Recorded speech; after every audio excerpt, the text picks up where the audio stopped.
Well, today we're diving into a book that argues that feeling itself, that constant chase, is actually the core problem. Right. We're looking at Oliver Burkeman's 4,000 Weeks, Time, and How to Use It. Exactly.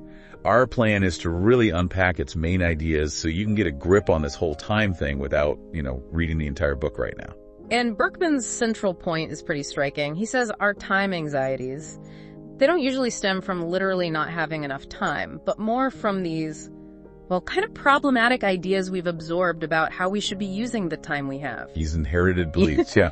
About our, 4,000 weeks or so? That's the average human lifespan. And that's what fuels the stress. Definitely.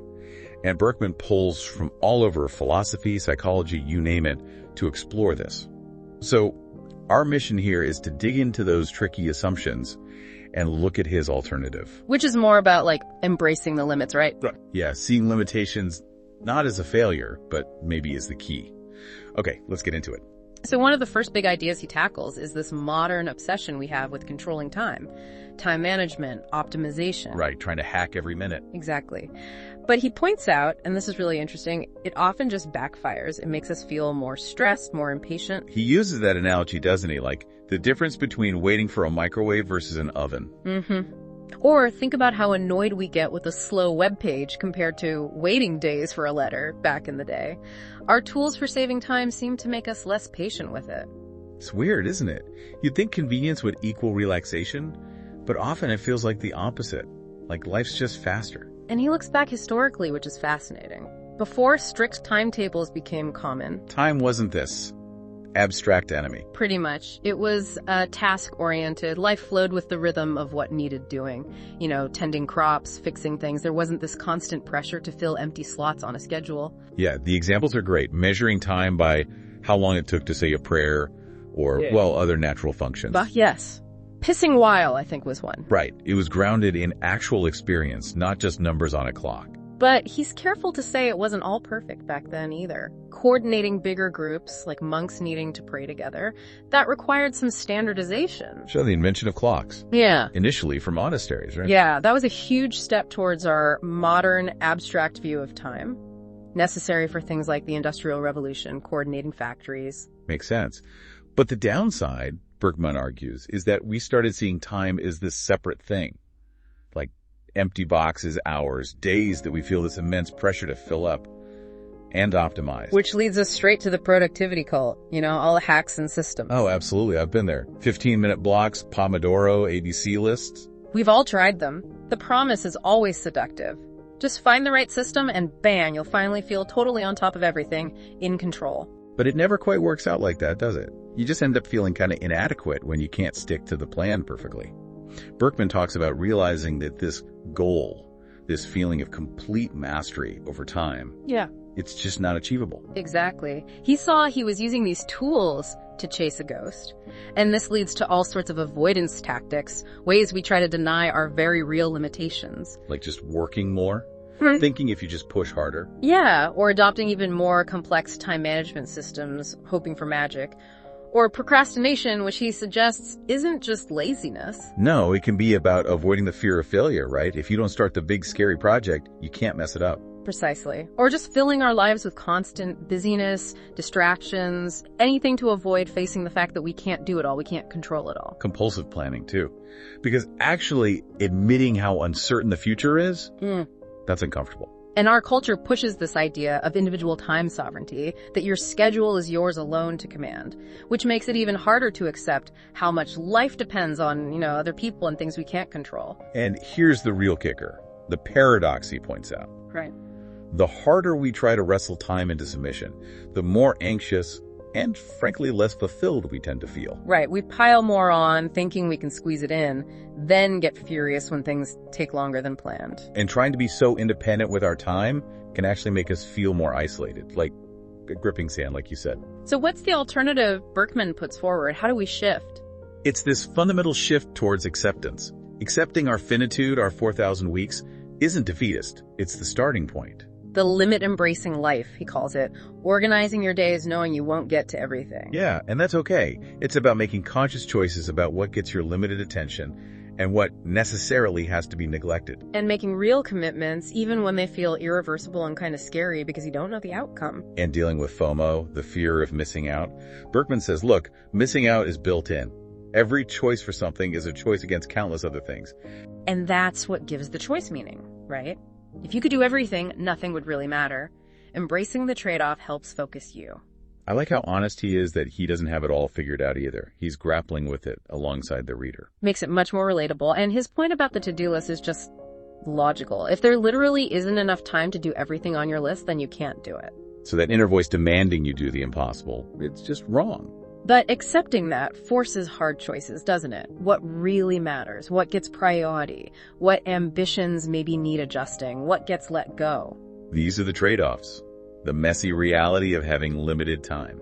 And it's not like this feeling is brand new. He mentions Arnold Bennett's book from way back in 1908, How to Live on 24 Hours a Day. Wow, over a century ago. Yeah.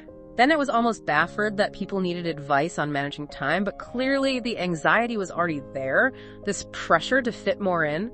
And our modern focus on convenience often tricks us, doesn't it? We think eliminating chores will free up time to the important stuff. But Burkeman uses Sylvia Keesmont's story, her moving to a farm, to show the opposite can be true.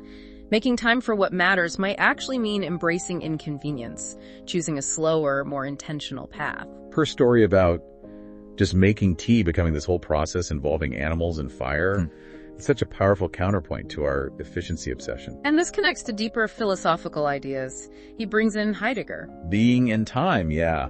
The idea that we often just forget how astonishing it is that we exist at all. That there's something rather than nothing. And Heidegger thought we often kind of fall into busyness and distraction, partly to avoid confronting that big, maybe unsettling reality of our limited time here. And Martin Heglin's idea is even wilder, that eternal life would actually make everything meaningless. Because there'd be no urgency, no stakes. Exactly. Our finitude is what gives our choices weight. It's what makes life matter. Burkeman calls it a bright sadness, acknowledging how precious and short our time is. And David Kane's story about his near-miss accident. A stark reminder that we're not guaranteed tomorrow. Every moment is kind of borrowed time. So understanding this finitude, it really challenges our whole approach to productivity, doesn't it? Absolutely. Burkeman argues most productivity advice secretly feeds that impossible dream.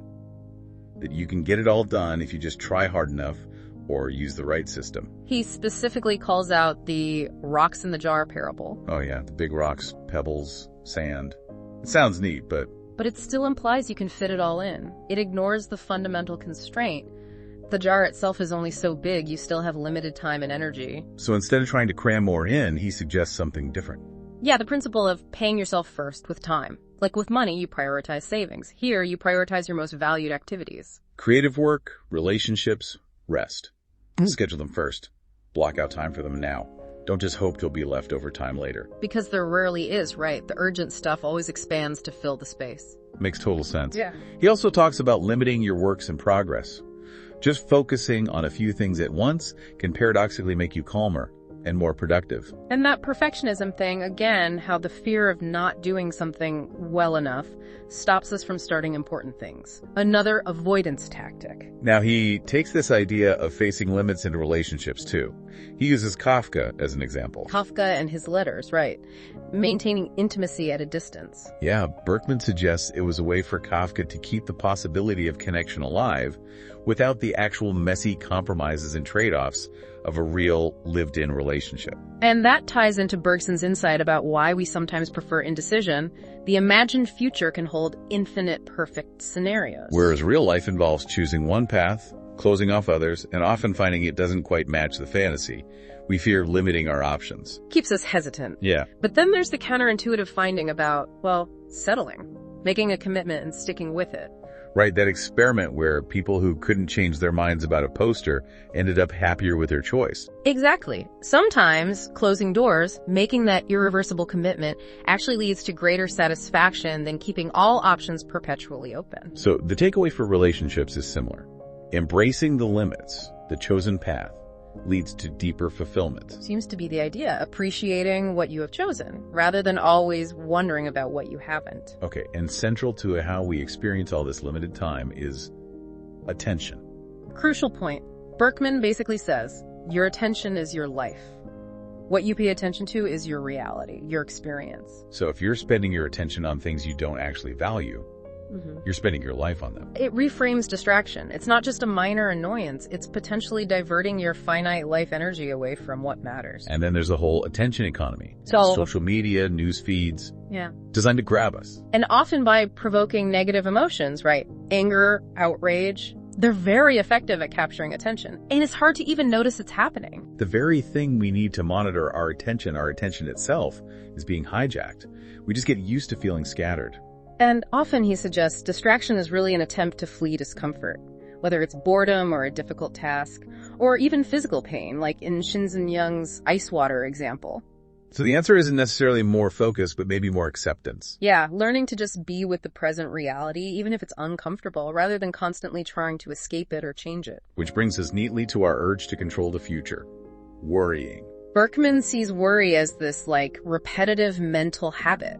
We're trying to generate a feeling of certainty, of security about what's coming. Driven by this demand inside us to know things will turn out okay. But the fundamental problem is, you can't know. True certainty about the future is impossible until it's already happened. David Kane's point again, we don't possess time. We operate on expectations, but life happens. We only know for sure once it's in the past. And assuming we can possess or control the future fuels so much stress. Always trying to guarantee outcomes. Burkeman suggests a powerful antidote is just recognizing that demand for certainty will never be fully met. Letting go of needing that guarantee. He also critiques the "when I finally" trap. I'll finally relax when I finish this project, or I'll start living fully when I retire. Postponing life indefinitely. Alan Watts' image of chasing carrots on sticks. Education, always preparing you for the next stage, never just being valuable now. Yeah. And Adam Gopnik's phrase for parenting, the causal catastrophe. Treating childhood purely as preparation for adulthood, missing its own value. Herzen's quote, "A child's purpose is to be a child." So true. Later is often too late. But then Burkeman throws a curveball. Even trying really hard to live in the moment can become another form of striving, another way to optimize. Right, like trying too hard to enjoy the sunset makes you miss it. Or that study about couples being told to have more sex. And the pressure ruined it. So being present isn't about forcing it. Maybe it's more about just letting be, accepting the moment without needing to squeeze maximum experiential value out of it. Okay, this flows into his ideas about rest and patience. He really questions why we always feel the need to justify rest based on productivity. I need downtime so that I can work better. Why can't rest just be rest, valuable in itself? He traces this back historically too, how industrialization and clock time separated work and leisure into rigid boxes. Work became primary, leisure just recovery for work. Leading to idleness aversion, right? That nagging feeling tied to the Protestant work ethic that we should always be doing something productive, that being idle is somehow wrong. But he offers alternatives, like hiking and atelic activity. Atelic, meaning? It doesn't have specific end goal you're trying to achieve. The value is in the doing itself. You don't win at hiking, you just hike. Okay. And he talks about impatience, how trying to force things to rush the world usually backfires. Like trying to weave through traffic only to end up at the same red light? Or hurrying a toddler? Never works. And technology, ironically, fuels this. Every advance that saves time just makes us crave even more speed, leading to more frustration when things aren't instant. He even connects impatience to addiction, seeing it as an attempt to control feelings, to avoid the discomfort of waiting or uncertainty. Like alcoholism being an attempt to control mood. Surrendering that need for control is key to recovery. And similarly, surrendering the need to control time's pace is key to patience. And in this frantic world, patience becomes almost a superpower. That art historian, Jennifer Roberts, making her students look at one painting for 3 hours. 3 hours. But the point was to resist the urge to rush, to actually see. And M. Scott Peck, fixing that car part, being willing to just sit with the problem, not knowing the answer immediately, allowed the solution to surface. So the principles of patience are accepting problems, paying attention now, and self-compassion. Basically, yeah. Developing a taste for having problems, embracing the present messiness, and not beating yourself up for not having instant answers. It seems patience, allowing things their own time, paradoxically gives us more agency and satisfaction. Then he moves towards connection, questioning the ideal of total individual time control, the digital nomad example. Right, totally free schedule, but feels disconnected and lonely. Because time, Burkeman suggests, quoting others, is partly a network good. Its value increases when it's shared and synchronized. Like a phone network useless if only one person has a phone. So coordinating schedules, even if it means less personal freedom, actually makes time more valuable for everyone. That research on synchronized holidays in Sweden seems to back that up. People got way more benefit from time off when lots of others were off too. Collective rest matters. It points to needing some social regulation of time, Yeah. accepting community rhythms, traditions. Even if it means giving up a bit of that solo control. And there's something deeply human about being in sync with others. William McNeill, on military marching. How it creates that powerful feeling of unity. Yeah, or singing together, dancing together. That shared rhythm connects us in a way that individual schedules don't. And the great pause during the pandemic lockdowns. Yeah. A massive, unplanned synchronization that maybe showed us other ways time could be spent. Challenged the old norms. So fulfillment isn't just about me mastering my time, but about how my time connects with others. Exactly. It's about shared experience, community rhythm, not just solo optimization. And finally, he brings it all home with this idea of embracing, well, our smallness, cosmic insignificance. Sounds bleak, but it's not meant to be. Brian McGee's thought experiment about history measured in lifetimes of the 100-year-olds. Makes human civilization seem incredibly recent and short, doesn't it? Totally. And in that vast cosmic picture, what any one of us does, it doesn't fundamentally alter the universe. And that's okay. It's liberating, he argues, takes the pressure off. You don't have to achieve some earth-shattering legacy. You can just focus on finding your own modestly meaningful life. Yeah. Prioritize enjoyment, things that feel valuable to you. And realizing everyone else is also just winging it. That's freeing too. Less self-consciousness, more willingness to just try things. He even challenges hope, interestingly. How so? Suggests that sometimes hoping for external forces to fix things can stop us from taking action ourselves. Relying on hope can be passive. So giving up that kind of hope, accepting things are imperfect now, can actually energize you to act. Potentially. Yeah. He also suggests practical things. Keeping a done list instead of just a to-do list.